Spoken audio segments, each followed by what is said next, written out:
ஒரு முட்டை எடுத்துக்கினேன். 1 டேபிள் ஸ்பூனுக்கு இஞ்சி சேர்க்குறேன்.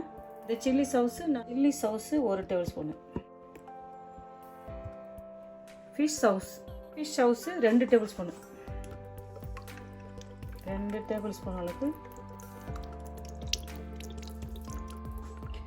1 கப்பு தயிர். 1 கப்பு தயிர் சேர்த்து இது நல்லா 1 கப்பு தயிர் சேர்த்து இது நல்லா அப்படியே கலந்து விட்டுக்கலாம். அழகாக கொஞ்சம் ஒரு 1/4 ஸ்பூன் உப்பு சேர்த்துக்கலாம். பாருங்க, நெஞ்சிக்கறி, கோழி நெஞ்சு 4 பீஸு கோழி நெஞ்சிக்கறி சேர்க்கணும். நம்ம குத்தி மாரி இருக்குல்ல, தட்டிட்டு போட்ட இதை மசிச்சு வச்சுக்கிறேன். அப்படியே லேசாக தட்டி இருக்கிறேன். இதை அப்படியே ஊறட்டும். இதை நல்லா நம்ம ஊற வச்சுட்டு 3-4 மணி நேரம் ஊறட்டும்.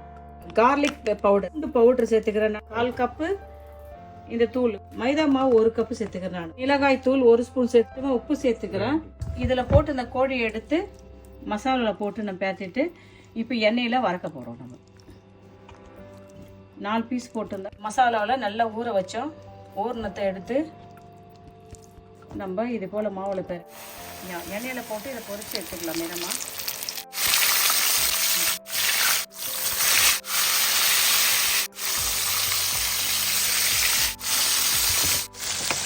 அழகாக வெந்துச்சு. நம்ம அதை எடுத்துடலாம். பட்டர் கொஞ்சம் போட்டுக்கலாம்.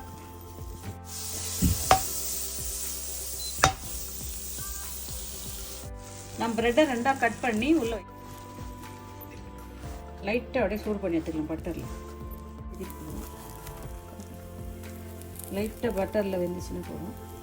ரொம்ப வேகணும் அவசியம் இல்லை. சும்மா கொஞ்சம் பட்டர் போட்டு அப்படியே ஒரு மெல்ட் பண்ணிவிட்டு அப்படியே அந்த டேஸ்ட் நல்லாயிருக்கும். அப்படியே வேகட்டும். பாருங்கள், இதில் நம்ம என்ன சேர்த்துக்கிறோன்னா தேன், வினிகரு, சோயா சாஸு, சீசம் ஃப்ரூ, அப்புறம் இதில் கொஞ்சம் தண்ணி சேர்த்துக்கிறோம். 1/2 ஸ்பூன் அளவுக்கு மைதா மாவு கலந்து சேர்த்துக்கிறோம். இதை சேர்த்து பாருங்கள், ஒரு பேஸ்ட்டு மாரி நம்ம அதை கொண்டு வரோம். போதும், ரொம்ப கட்டியாலாம் வேணாம். இது நம்ம வந்து அது மேலே அப்ளை பண்ண போகிறோம். நாங்கள் சிக்கனை வறுத்து எடுத்துட்டோம். பிரெட்டு மேலே இந்த முட்டைக்கோசு, வெங்காயம், வறுத்த சிக்கனை வைக்கிறோம். அது மேலே நம்ம ஒரு வீட்டிலே செஞ்ச ஒரு சவுஸ் தடவுறோம். நம்ம இந்த சவுஸ் வந்து தேன், சோயா சவுஸு, வினிகர், 1 ஸ்பூன் மைதா போட்டு இதை அப்படியே கொதிக்க வச்சு இதை அழகாக நம்ம இது மேலே தடவும். முட்டைக்கோசு, வெங்காயம் வினிகரில் போட்டு கொஞ்சம் உப்பு, கொஞ்சம் காடி போட்டு முட்டைக்கோசையும் வெங்காயத்தையும் ஊற வச்சு வச்சுக்கிறேன். இது வந்து வெள்ளை பிஞ்சு வந்து இதுவும் கொஞ்சம் வினிகரில் போட்டு ஊற வச்சுக்கிறேன். ஸோ இதெல்லாம் இது மேலே வச்சு நம்ம அழகாக பேக் பண்ண போகிறோம்.